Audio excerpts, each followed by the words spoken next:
Free your mind now. Be part of People's Pan-African Parliament, the Pan-African Pyramid Debate with your speaker, Andrew Irumba Katusabe. The Pan-African Pyramid Show with your speaker, Andrew Irumba Katusabe. This afternoon I've got an opportunity to be seated with my senior commander in Pan-Africanism and politics, Commander John Ken Lukyamuzi, the man. Honorable Lukyamuzi, you know, I think those days it was me. If it was not me with him, it was Semusu Mugoba Nsonga. Where is that man? He's silent, but he's there. Hey. Yeah. Then your son, I remember, your son Patrick. Resembles you. Patrick. Hey. What's the African name? The son that resembles you. I think Senyondo. Hey. I used to be with Honorable Lukyamuzi. Lukyamuzi has been a member of parliament from the 6th, 7th and 9th parliament. Between 7th and 9th parliament, there was Susan, the woman. This is Lukyamuzi, the man. But between 7th and 9th, that is the 8th parliament. His daughter, Susan Lukyamuzi, the woman, took over from Napi. Took over from him. But I also know Honorable Lukyamuzi from the politics. I know Lukyamuzi as a very, very great Pan-African.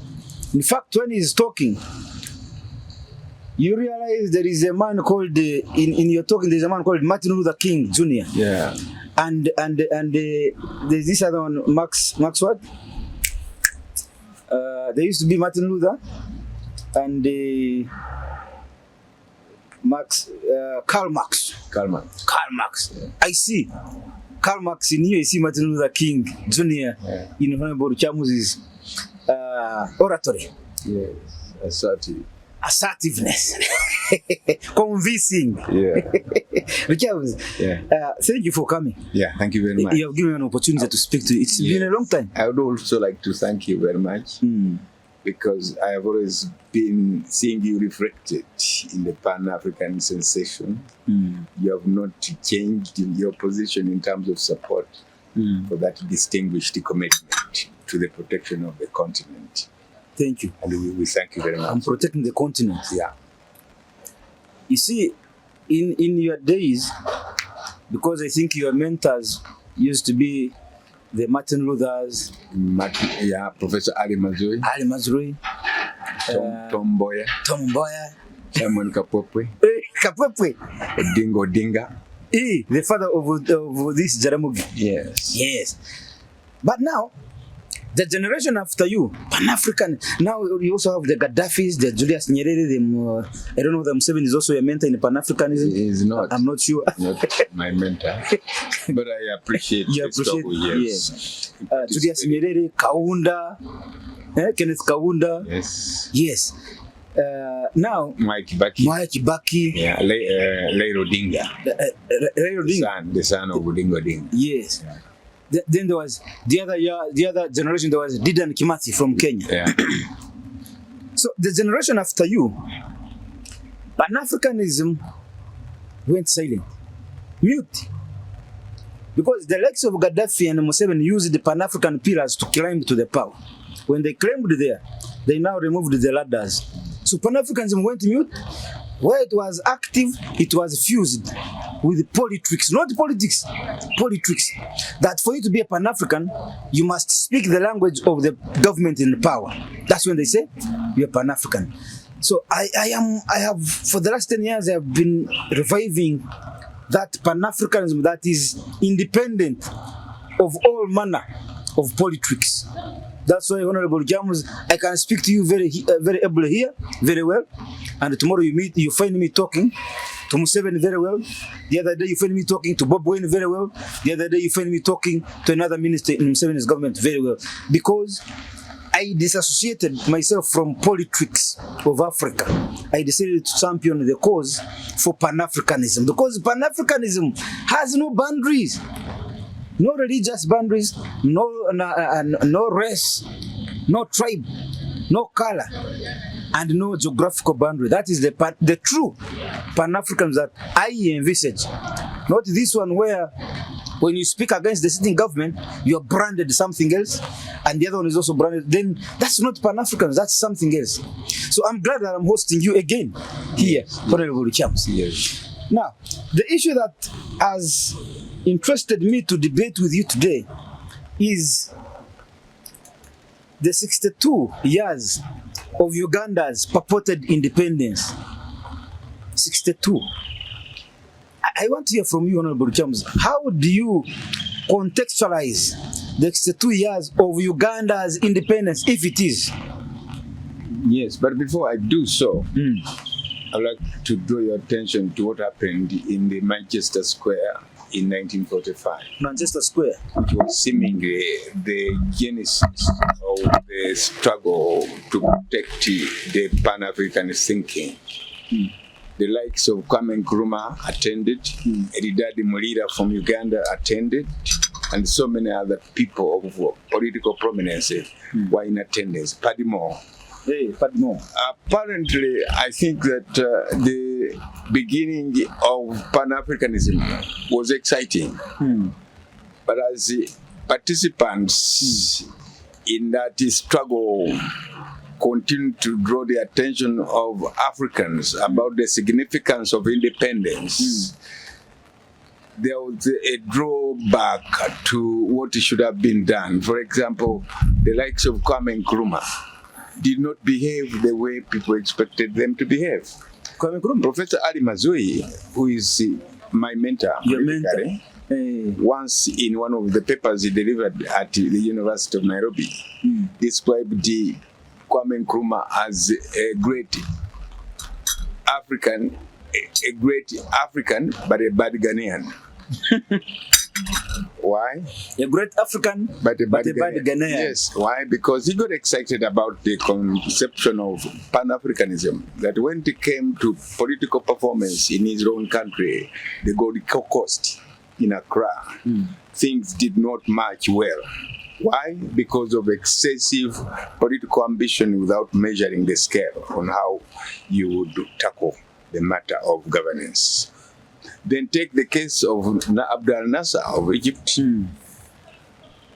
Take the case of Julius Nyerere of Tanzania, who I think I would like to give credit. He reasonably did not do badly in the struggle for Pan-Africanism vis-a-vis African independence.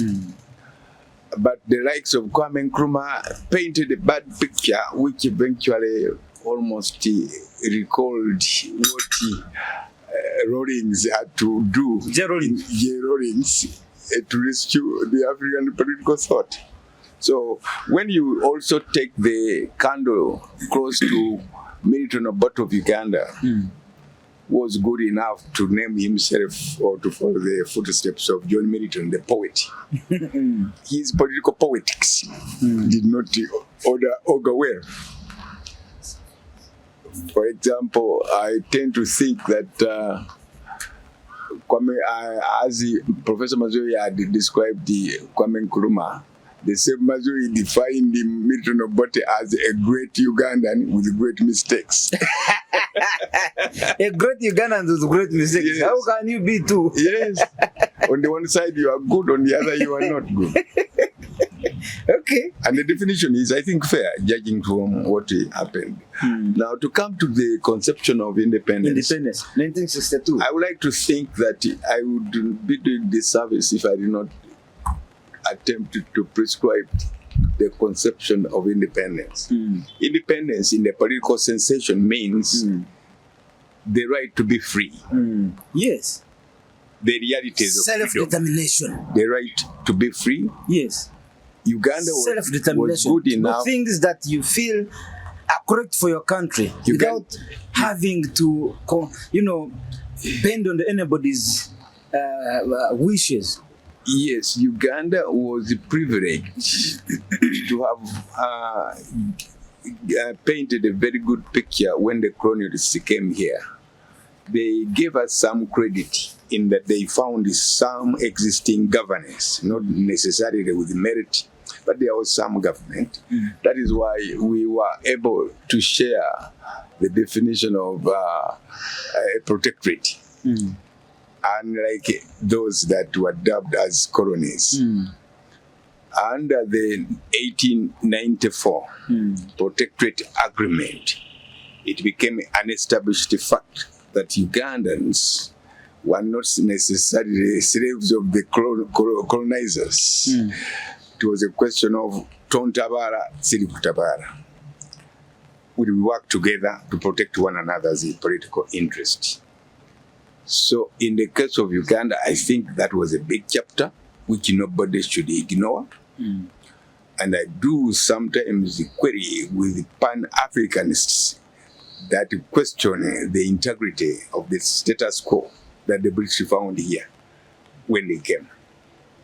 It was from that beginning that people realized that African political thought has some existence that deserved respect before the political party systems were thrown in. And sometimes I argue with people in Makerere, those that are astute in terms of Pan-Africanism, by thinking that the colonizers were necessarily bad. There are many things which the colonizers did that we have not been able to do in respect of governance. Yes. Yes. There are things that they have done for example, Uganda when you take that we've not been able to do for ourselves. Yes, when you take the scope of education, the scope of health, there was good service in the health sector. That's why Mulago was constructed by them. As if that was not enough, what I'm going to say will surprise you. In the first phase of governance from 1961 to 67 is the period when the health sector in Uganda prospered under Mulago Hospital. Because of the health services which were able to flow rightly from sector to sector, the institutions teaching medicine at Makerere were doing excellently. During that time is when Dr. Karim discovered the cure for what had become a problem for those women delivering children. Initially, before that medical discovery of Karim, doctors would only speculate by injecting patients until the babies came out. In the same factor, there was, I think, Professor Baker who discovered the cure for trachoma. It was discovered here in Uganda, the cure for trachoma. Serious? Yes, the eyes. When you go to the sector of education in terms of schools, many schools by African education standards excelled. Mwiri College, Busoga College Mwiri, Namagunga, Gayaza High School, St. Louis College Kitovu, St. Mary's College Kisubi, St. Louis College Ntare, yes, Ntare School, Nyakasura School, Namiryango, Mirhiri Secondary School, Ngarara. Yes. All those were promoted and they qualified to sound international at that time, before independence. What has vividly gone wrong in Uganda is what I want to discuss with you today. After giving us the honor of being called a protectorate, it was incumbent upon those that were called a protectorate to protect the status quo in terms of respect. Did we respect ourselves with the honor they were giving us? The answer is no, we did not. In the Lanka South Constitutional Conference, 15 regions assembled to receive the results of a quasi-constitutional review commission reports. One was by Lord Munster, the other one was by Professor J.V. Wild. The report from Wild released the information that Buganda had qualified to be let alone to declare its independence. While Lord Munster told the gathering in Lancaster that much as Professor Wilde had recommended that status quo of self-determination, it was incumbent upon Ugandans in the protectorate to realize how important it was for them to continue working together to qualify and quantify the unity that had been created over the years. So Lord Munster proposed that in order to avoid separation from us, or call it secession of Buganda, let us persuade Buganda to accept it, to work together with the rest of the regions under a federal constitution. That federal constitution was giving powers to the regions to share powers, executive powers, independence, sovereignty with the center. And it worked very successfully for about four years. Now, Milton Obote was disturbed because he had joined what they called the Mulungusi Club. The Mulungusi Club. The Mulungusi Club had the tentacles of socialism and communism, earmarked by Fidel Castro, El Commandant Julius Nyerere, and the Russians. Yes. Do you know that Grace Bingira and others in UPC had planned a coup d'etat to impeach Obote because of his extra connectivity with the left? The leftists. Yes. You remember how Milton Obote overthrew the 1962 Constitution, only to replace it with a declaration of the move to the left strategy under the Common Man's Charter, which was a replica of communism and socialism. That is why Ibingira and the group had wanted to overthrow Obote. So Obote was faced with so many problems, but the most outstanding problem before his downfall came later was the conspiracy he had made with Idi Amin, with the Onama minister, Nechon, and to steal the gold and ivory from Congo. At that time, there are not very many people who are investigators. But Daudo Cheng investigated and did his work. He went to the Barclays Bank, read out the content of the accounts, and they brought a motion seeking to impeach Milton Obote. Milton Obote had to act there and then to defend his name and his image and his party from being overthrown. That is why he on the 15th of February, he pronounced that the 1962 Constitution had been overthrown. The new Constitution would be found in the pigeonholes of the members of Parliament. Yes. You go in the pigeonhole and find your Why don't you give it to me? Or why don't you read it on the national radio and television? Go and find it there. Yes. True. The second point was that under Obote's rule, he had only 2 years to go before the new elections, the general elections will take place. So he feared that he would not win the 1967 general elections. That is why he overthrew the 1962 Constitution. But where did we go? After declaring the 1962 Constitution abolished, Milton Obote did not stop there. He performed a psychical operation over political parties, and he wanted only UPs to remain in the office. DP was banned, Kabaka Eka was banned. You know, by the time Idi Amin overthrew the government in 1971, everyone had become fed up with the regime of Milton Obote.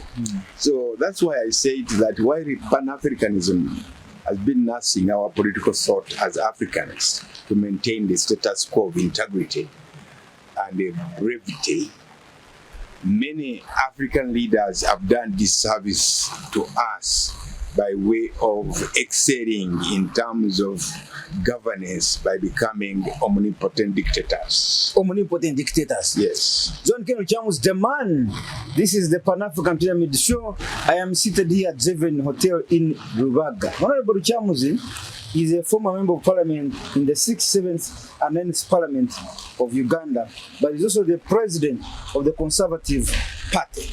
I take him on the context of Pan-Africanism. I believe that one of the people I follow so much in terms of Pan-Africanism is Honorable John Ken, the man. Ken, the man. Now, if we are to really be honest with ourselves, was it right for Uganda to be given its independence, that go and rule yourselves? Given the history you have just given, it is 62 years later.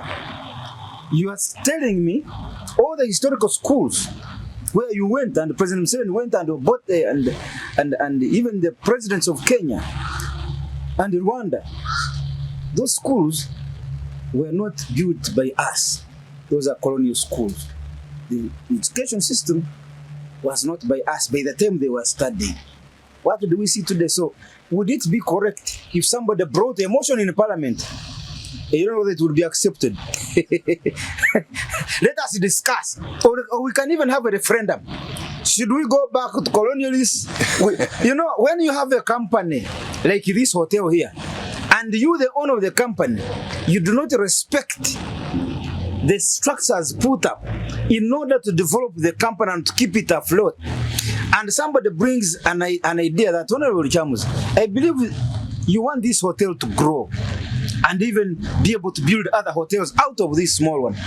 But you will not achieve that unless we look for a CEO, a person who has no connection with you. We give him the job. We say your job is to develop this infrastructure here, manufacture profit. We go and buy more land and buy and build more hotels. When you look at all companies that have progressed, they have detached themselves from the owners, and the owner gives that job to a person, he gives him a salary, and that person works for that company. That's what used to happen here during colonialism, that somebody was managing Uganda on behalf of us, the citizens, but also on behalf of their commanders that had sent them from Britain. And you are telling me that it was actually a little bit progressive than it is today. So would I be wrong to say, can we have a debate or a referendum that, what do you see? Should we hire somebody to run this company called Uganda? And for us, the citizens, we fold our hands and simply look on as we receive our services. Yeah, it's a very good observation you are making, but I would like to draw your attention to a very important factor of history. 1966 is when Milton Obote signed the International Covenant on Civil and Political Rights, which pronounces itself in support of self-determination. The many Ugandans who had gone to schools at another age, others had gone into the universities abroad, had gathered sufficient knowledge to be able to add value to governance. Yes. But because of the art of impatience, they thought they were going to achieve more in the minimum of time. That is why what is happening today is also reflected in what happened so many years ago. For example, there was no reason for Obote to have rushed into suffocating the Constitution of 1962 before that Constitution got time to perform. It was prejudged at another age. What is happening today is a replica of what happened under Milton Obote. President Yoweri Kaguta Museveni spent His Excellency, appointed the Odoki Commission to go around and gather information about how best Ugandans wanted to be governed. Yeah. And when those ideas were collected together, they mounted into a constitution. In that constitution, there were 3 pillars or benchmarks that guaranteed the prolongation of democracy if we were patient. The first benchmark was put under the cover of a presidential term limit. Whether Irumba is good to whatever extent, when the 10 years expire, he has to step aside. The second benchmark was the age limit. When Irumba clocks 75, whether he's good as ivory, whether you can still do taekwondo, he steps aside. The third benchmark was a general election, because through a general election you can also cause a meaningful transition. But all those were suffocated. Can anyone guarantee that you can remove President Museveni from office through a general election? The answer is no, judging from the experience of judgment from the Supreme Court in the past 25 years in Uganda. So what are we up to? The point is that whether President Museveni can be praised for having fought by misrule from Luwero or not. Misrule? Yes, he fought misrule through the Luwero Triangular War. Yeah, okay. That same president has not appreciated the facts that led him to go to Luwero. As he went to Luwero, there was a big itching point on the results of the 1980 general elections, which are said to have been rigged by the Obote II regime. The points that forced him to go to Luwero to fight that undemocratic insurgency, those points are coming back. They are resurfacing now in the current phase. In his own eyes? Yes, they are coming back. The same points that persuaded him to go and fight for the people of Uganda are about to force others to go and fight in Luwero too, which would be most unfortunate and indeed a catastrophe. Nobody would like to see another Luwero. What do we do to get rid of another Luwero? No, but now they have put for you structures in terms of election regime. Every 5 years you go and conduct an election. Let me reply. If you don't like him, you change him. Let me reply you. In the Supreme Court ruling of Amama Mbabazi, a case of Amama Mbabazi versus Yoweri Kaguta Museveni and the Electoral Commission, the Supreme Court earmarked 10 points which had to be implemented in 2 years. One of which was remove the army from elections. Streamlining the nomination and appointment of the Electoral Commission commissioners. Give equal time to the presidential candidates over the use of public media, like New Vision, UBC, etc. Make sure that the next voting exercise is done under a digital order, through digital voting. Make sure that the appellant who is aggrieved, a presidential candidate who is aggrieved by the results of the campaign, of the elections, should when he goes or she goes to court, let him or her be granted not 15 days as was the case, but 60 days to enable his lawyers, compiling adequate information for presentation in the Supreme Court. And more so, make sure that the scope of evidence is widened by not relying only on affidavits in terms of written literature, but even employing the forces of oral literature in advocacy for evidence. So that if Irumba was presently seeing he can come and testify. He can testify in the court of law. That should be used as evidence. And that avenue should be opened to enable the protester get his points understood by the court. So now they don't entertain. What is so funny as we speak now, Honorable Mao Minister for the Constitutional Minister Affairs. for Constitutional Affairs, who is supposed to bring the reforms, the reform. electoral reforms in Parliament. Out of what he has, I have not seen any of those I have read out as recommended by the Supreme Court. Where is Uganda going? Forward. As if that was not enough, the opposition should have been expected to take over the mantle in extracting what the Supreme Court recommended directly to Parliament for presentation in two appropriate bills. You cannot simply bring or go to the elections without fulfilling the orders of competition. But now, Honorable Lukyamuzi, if these orders were given by Supreme Court, why can't Supreme Court now come and step in and say, you will not organize the next election unless these orders we gave are met? Why are they quiet? The Supreme Court is not expected to give orders. It gives its rulings through declarations.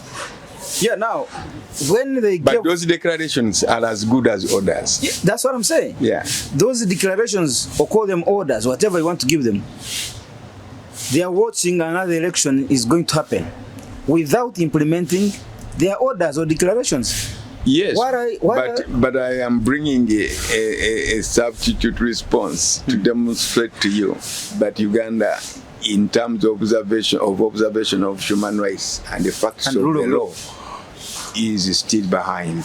Because in Sempewa, Professor Sempewa, Professor Juko, and Kituwa Kya Katiba, Uganda chapter, versus the Attorney General, those aggrieved parties I've mentioned went to the Constitutional Court, urging court to pronounce itself about the delay of the Attorney General in getting those orders implemented, declarations implemented in the Amama Mbabazi case.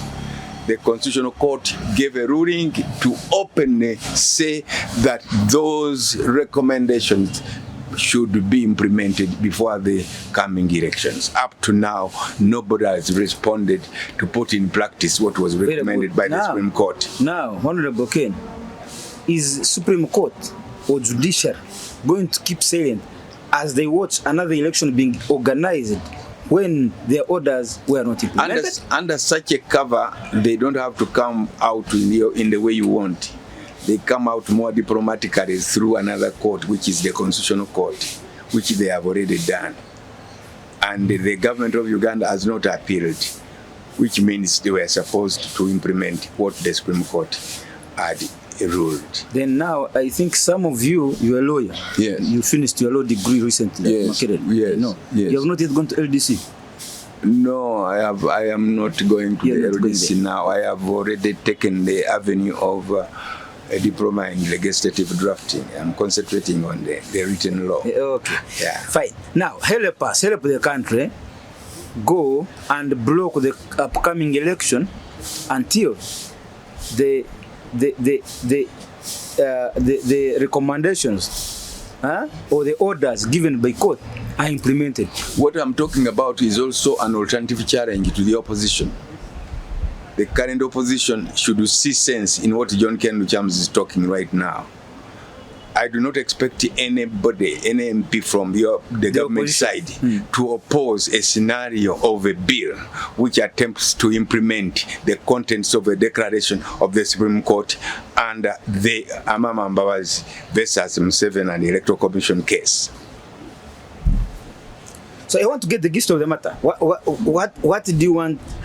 How do we narrow this down to complete effect that their declaration, their orders must be effected, and there should not be any.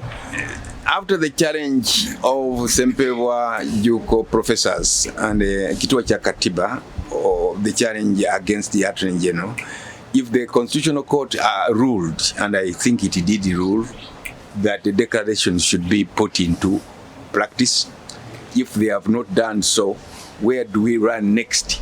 We run next to the opposition let the opposition file a bill or bills addressing the contents of the declarations which were made by the Supreme Court, so that we see what comes next. They should not simply sit. Honorable Mpuga is doing a good job, but let him relevantly first address the contents of what must be fulfilled as per the ruling of the Supreme Court. You can't say Mpuga is doing a good job when his bill that he's proposing, to a certain extent, is also, some of the people see it as something aimed at entrenching the status quo. No, you are talking about the Rumu bill. I'm talking about Mpuga. Mpuga, yes. I'm talking Mpuga about Mpuga. No, I'm talking about Honorable Mpuga. I don't think I side with the Rumu bill. I am siding with the Mpuga bills. What is Mpuga trying to cure? Mpuga is trying to cure a number of maladies. Including including the cure on the electoral law, the Presidential Elections Act, Parliamentary Elections Act. Term limits? Term limits inclusive. Age limits? Age limits inclusive. And so many others. Okay. Now, Honorable, let's... By the way, another area which I think must be tackled, not necessarily by Mpuga alone, but every responsible parliamentarian should handle and should be touched about the sour contents of Section 59 of the Presidential Elections Act. Section 59? Yeah, which says that for the Supreme Court to rule that the impending election must be repeated, there must be substantial evidence. As a lawyer, I find that ambiguous and redundant. Why? Do you want because to bring any amount in a of nutshell, evidence? by saying that you would be commanding the court on how to rule the case, which is ridiculous. Hey. Yeah. No, but the law is there to guide. In the case the of, law is there to guide. In the case of Betty Namboze Bakireke versus Bakaruba Mukasa in Mukono. It was discovered through evidence adducement that Bakaruba Mukasa on one Sunday united the villagers on one village, gave them money to persuade them to vote for him.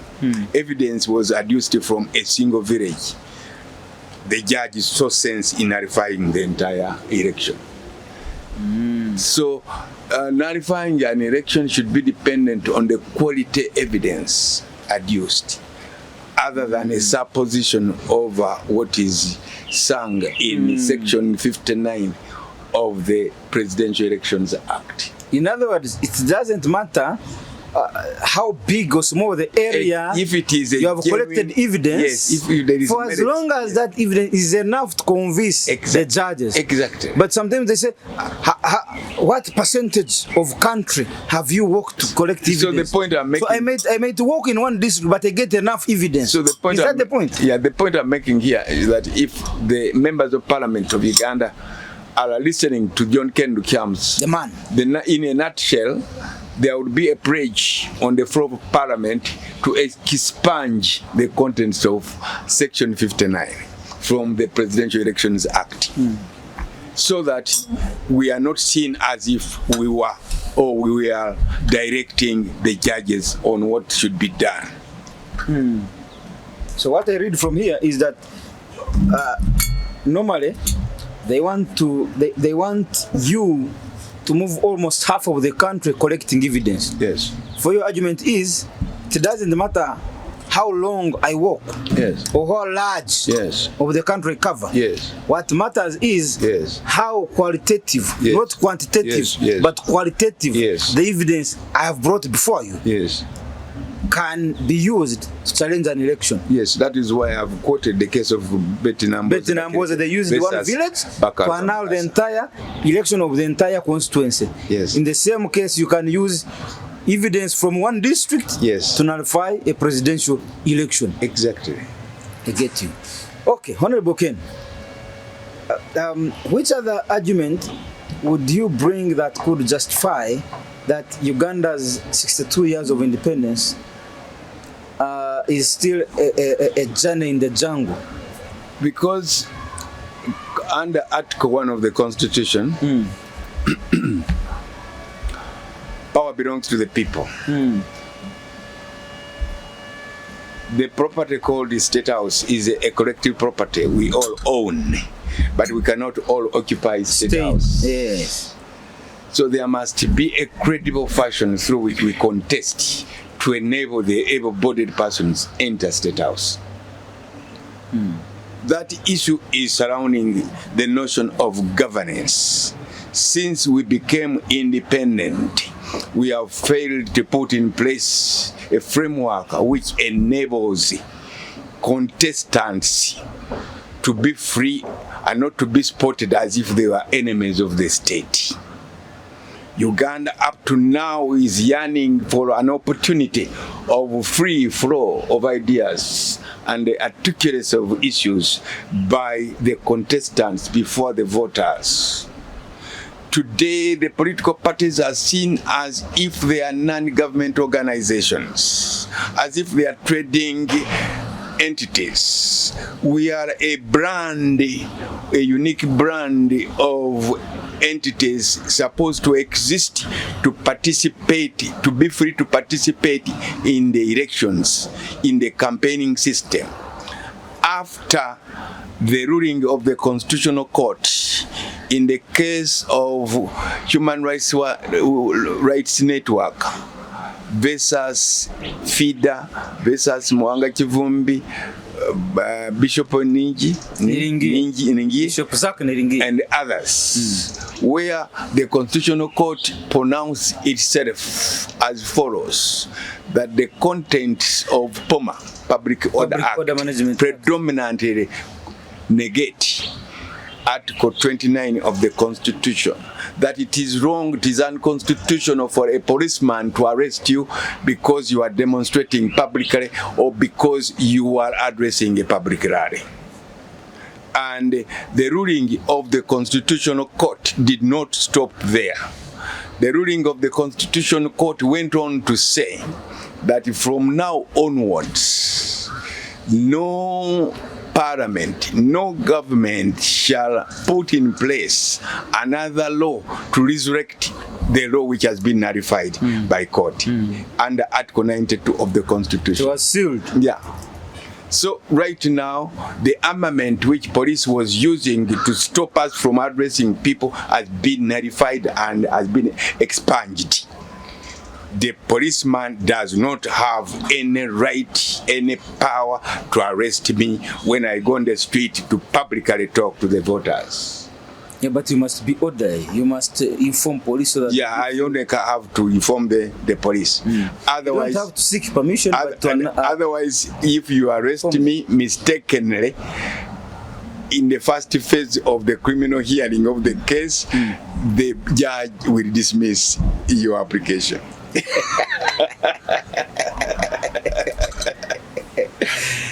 Honorable King, Lukyamuzi the man. Now we have a big challenge now. We have a big challenge. As we speak now, there is no law under which the police can hide itself to jeopardize our expectation over public advocacy. Where are we going now? You're in a conundrum. Yes, there is a problem. Something must be done. And we can only do something as the opposition by working together. My appeal strongly goes to the opposition, especially my friends, the NUP, who are our leaders on the opposition, to make sure that they create an environment, an enabling environment, which enables all participating political parties to work out to a formula under which they can remain in an effective public advocacy gear to ensure that people listen to us. John Ken Lukyamuzi the man, we are discussing the 62 years of Uganda's independence. What he thinks has been able to be achieved. Honorable, in what you have spoken, I have not heard you appreciate anything that Uganda has at least achieved in the 62 years. What is it that you say, because of this one, we cannot go back to colonialism? Are there some things that you see Uganda has been able to achieve I report three that things. you can accord it to being independent? Yeah, the first unfortunate observation is that out of 62 years of political independence, 38 years have been occupied by one president. Against 24 years underlying 8 presidents. Which is absolutely. I think this is the best president. No, Hey. He's there through omnipotency. Hey. Yeah. So that is a very unfair deal. Something should look at it very seriously. Out of 62 years, over 50% of that time has been occupied by one man. But what has that man achieved is what you are trying to ask me to observe. No, I will be fair enough. Generally, the 62. Okay. I will be fair Let's enough. begin with the man who has the been realization that man should be free has been beginning to grow. Under his leadership. Yes. Okay. But it is getting suffocated because of the ill doings of the military and the police forces. So he's undoing what he had. There is a need for President Museveni's government to honor the separation of powers. Let the judiciary do its work. Let Parliament do its work. Parliament is not doing its work. If the 11th Parliament was doing its work, it would not have kept silent when the first son recently made three treasonable statements. The first one was he said he was going to attack Kenya through Nakuru militarily. That was a joke, Honorable. No, it I have seen Lukyamuzi in Uganda. You are one of the people. If it was a you are one of the people who throw a lot of jabs in a joking manner. If it was a joke, why did the president change his position? Because President Museveni realized that you people had not understood that this was a joke, so he went by and being a politician, he had to move with you.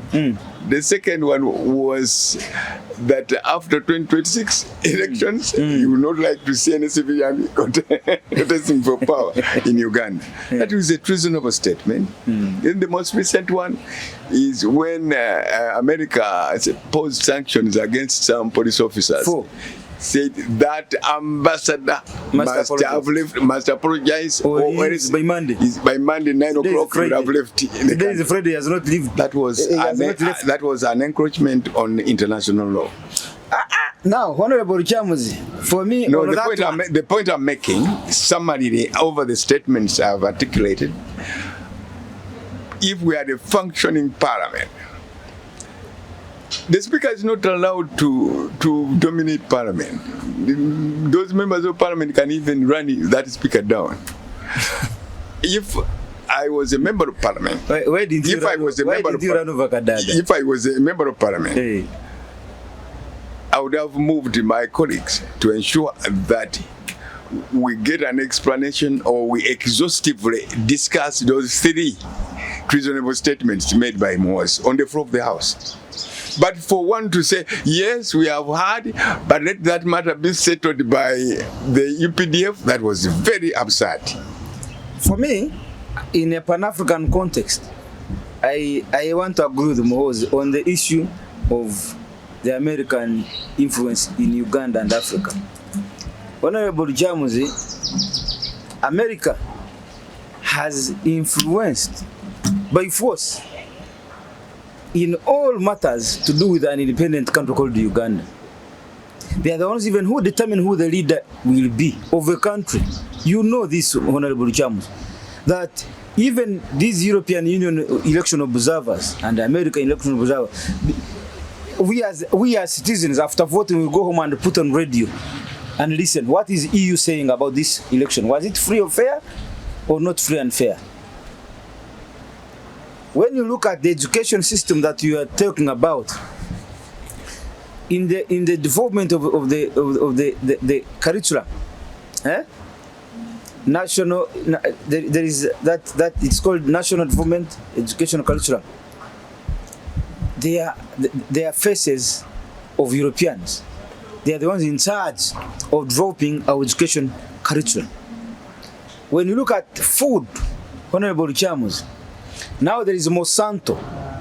Monsanto replacing our indigenous foods with their GMOs, pushing them through the government structures, NADs and so on, forcing our parents in the villages to grow those crops against our indigenous foods. I went to the village, I had to cut them myself down. There was this banana, you know, it grows to the height of this, but then you can't eat it unless you wash it. If you eat it without washing it, you will die.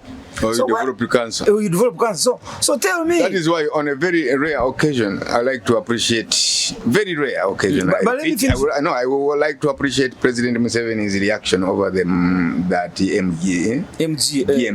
GMO bill. He stopped it. Yes. Would have already been passed. Yes. On a very rare note, okay, I want to thank him for doing that. Yeah, okay. Now, although 90% I still object to what he's doing. Okay, that's okay. It's okay. But now, the point I'm building is this. Muhoozi has grown up under the leadership of President Museveni. He's seeing what his father is being, you know, the white man tying him down over things that are not in our interest. Now, an energetic Muhoozi now who is a CDF, a boy who has grown up under the leadership of his father, he's seeing that if we don't stop this now and we protect our people, we may be swapped. You know? So now, for me, I agree with Muhoozi when he attacks these Americans.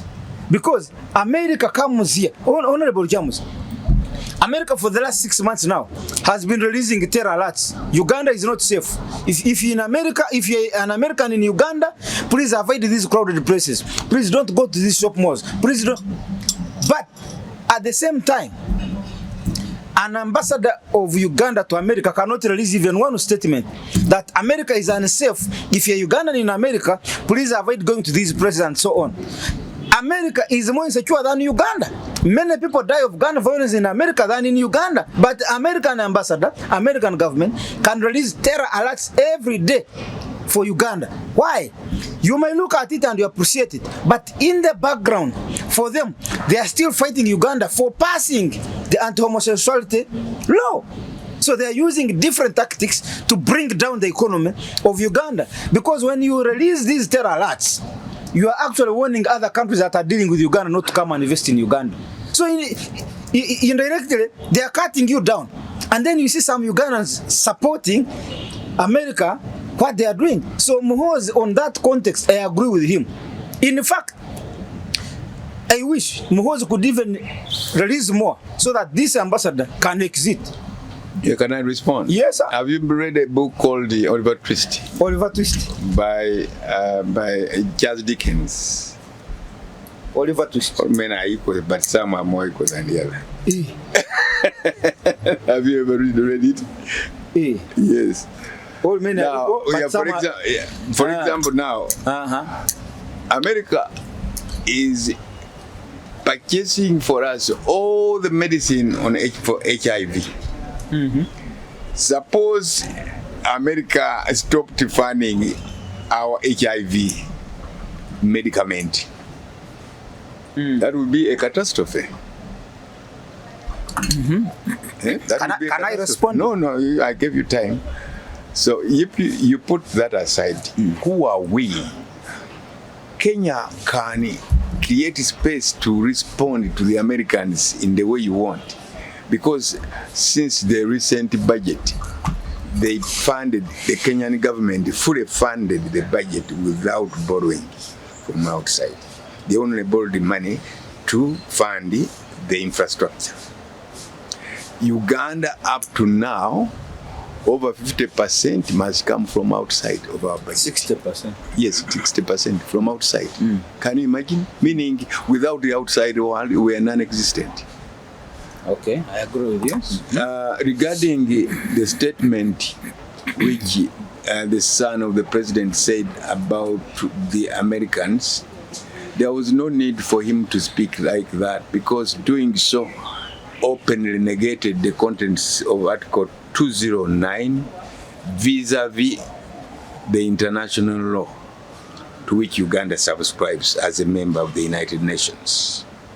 There are many other alternative organs that could have responded to the Americans, but not in such a manner.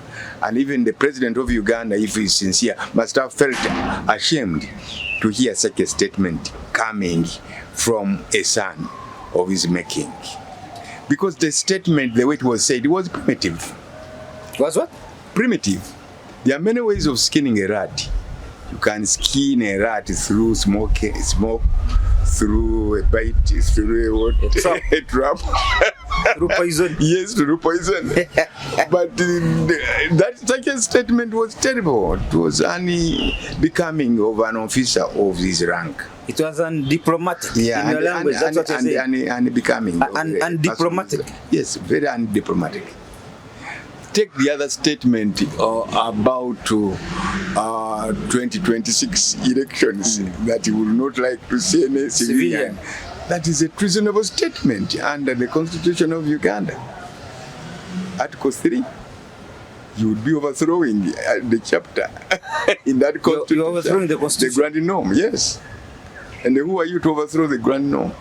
Under Article 3 of the Constitution, anybody who openly comes up to destroy the rule of law, the rule of law under the basic law, which is the Constitution, the grand norm, you can do anything to suppress him or her. And in doing so, you commit no offense. Including killing him?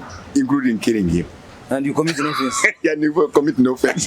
I'm not saying that he should be killed, but I'm articulating the contents of the Constitution. What the Constitution says. Okay. Yeah. You must defend it jealously. Absolutely. Now, if I can respond to you on this issue of... no, let me finish the other part of answer to your question. Why are we in that bad situation in economics? Why are we as we are? We are as bad as we are because President Museveni has overused and misused the economic resources of Uganda to enhance his rule omnipotently. For example, many people say in Uganda, it is not bad to sleep, but it is also a human right to sleep, not so? The rate at which we can sleep right now is becoming too expensive for our economy. We expected after Museveni had won the war from Luwero, for him to have settled down with the population, work out an arrangement which gives some responsibility to the national people, the local people, to also show their responsibility in causing permanent peace so that people sleep. But today we can only sleep when the soldiers and the security forces are at their tentacles. Gun. Which is you're sleeping on gunpoint. Exactly. You're sleeping on gunpoint. But we would have liked to sleep without too much cost thrown on our consolidated Okay, fine. Honorable, I want to respond to you on the book by Oliver Twist. All men are equal, but others are equal than others. Huh? More equal than the others. More equal than others. Yes. Then you say, because the West sponsors our national budget by about 60%, yes, who are we to oppose them? Yes. This is my argument. Honorable Lukyamuzi, because I buy food for your home, as a friend, I support you, doesn't mean that they must even come and dictate on your wife and children and everything. And when I want your wife, I should take her. No. After all, your food at home. No. That, let me finish. Because if America, like you say here, are funding Uganda, that must not take away our right to be sovereign country, Honorable Lukyamuzi. Secondly, we take it that the West is funding Africa. Yet in actual sense, we are Pan-African. You know that the West is stealing our wealth at night in trillions of dollars. Then in the morning, they bring peanuts. In terms of when you go to northern Uganda, boreholes, school structures, medical facilitation. But what they steal at night is bigger than what they are bringing back. So in other words, they are not funding us. We are funding them. The day the entire Africa stands up to defend their wealth, the Western world will run poor in 1 year. So for me, this notion of saying, who are we to speak against them when they are funding our budget? America is stealing more resources from Uganda and Congo here, and Karamoja here, America. Now our gold, they are stealing more resources than they are giving us. Withdraw that statement. Whom are they stealing? Let me respond. Whom are they stealing? Let me respond. Okay. You are funding my family and my children. Yes.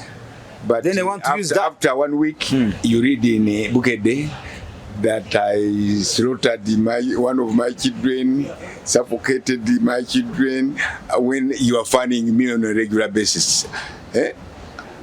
You have a right to intervene and say, Abang, what are you doing? I help you, but what I'm hearing is not good. Exactly. It's something I'm giving you have responded. To the Americans, don't owe us a living. They are not stealing anybody because through international trade, we have to surrender some property before they give us the money. We give them coffee and they give us the money. There is an international. That is a fair trade. Giving them coffee and yes, but I'm talking about plundering our resources. Congo, gold, timber. We are talking about Uganda. Are they plundering our natural resources in Karamoja? Yes. You are joking. They are. These women go dig down into the soils and earth resources which they set out. How much do they sell it at? Are the Americans there? The Americans are third class buyers. These guys have networks up to the ground. They buy it cheaply if they can anyway, but much of it they steal. They simply take over an area. Some of these areas are being protected by UPDF. Honorable Lukyamuzi, I can tell you, some of the rich areas in these minerals are being protected by UPDF to the interest of... You're contradicting yourself. No, I'm not. I'm telling you because the fact. The Obote Idi Amin Onam experience I talked about in my submission is evidence that we are also plundering ourselves, other people's resources. From Congo. Yeah. The body, Mr. Irumba, what is so bad right now is the failure of the local administrative force to accept responsibility on how a country like Uganda is managed, is governed, is an absurdity. For example, we are in chaos, continuous chaos for no given reason. We are spending so much money. There is a lot of corruption unabated, and the government does not seem to worry because it is itself overspending money. For example, why should a small country like Uganda have 82 ministers in cabinet? Why should we have parliament of 557 MPs? Why should we have 300 RDCs, including the deputies? Why should we have a big military force and security forces? Why should we have that? We should be able to control the flow of our resources so that we make sure that the people of Uganda benefit from the results of the struggle. Otherwise, as we stand now, I don't know, for example, how much we expect from oil. You people talk about oil. At one time I was the chairman of the Natural Resources Committee and a shadow minister of Water and Environment. I'm telling you, judging from the submission and admission of the former Minister of Finance, Honorable Bumba, I don't even know whether we have any expectation out of the oil sales, because there were so so many contracts made behind the doors. And once we begin harvesting, all those people will come forward to harvest their resources. Government does not know how much it is expecting because it has already spent a lot of money out of those contracts. Hey. Yes, I'm giving you information. I hope President Museveni does not arrest me. I have information. I have information that the many contracts as attached to oil may not make it possible for Ugandans to fully harvest benefit from the oil resources. And yet, the people who are likely to suffer most are the people from Bunyoro. If we had a federal system of government, those people from Bunyoro would not depend on royalties. They would depend on shares. Yeah. Because it's their resource. Exactly. And the havoc that is bound to befall them environmentally may render agricultural practice unpracticable. And that would be absurd. I was actually recently there. I was surprised. Much of the land, even private land, is being protected and guarded by the UPDF. Yes. It's my private land. I am not allowed to go there. Yeah. Why? Because their resources under. Yeah. Under what terms? The owner of the land is not. They are grabbing land. Yeah. There's a problem. There is a problem. I agree with you there. And I think that President Museveni should be good enough. We appeal to him to make sure that the elections in 2026 do not come until we have implemented the recommendations of the Supreme Court. Yes. It's very, very important for those recommendations to be implemented before the elections take place. It is also very important for the Ministry of Constitutional Affairs, the Ministry of Internal Affairs, to sit down on a round table with the political parties so that they agree on the rules of the game regarding public advocacy. There is no security for the policemen to continue harassing political practitioners under the state of affairs as related to the most recent ruling of the Constitutional Court. And on that note, we've come to the end of today's The Pan-African Show with Honorable John Ken Lukyamuzi the man. My name is Andrew Irumba Katsabe, your speaker. Follow this show on NBS Television, our partner media sponsor, and on our online media platforms, the Pan-African Pyramid and the Spy Television. And we're also on TikTok, Andrew Irumba Live, the Pan-African Pyramid, and the Spy Uganda. Follow us on our YouTube channel, subscribe, and like our page. My name is Andrew Irumba Katsabe, your speaker, and a sign out. Free your mind now. Be part of People's Pan-African Parliament, the Pan-African Pyramid Debate with your speaker, Andrew Irumba Katusabe.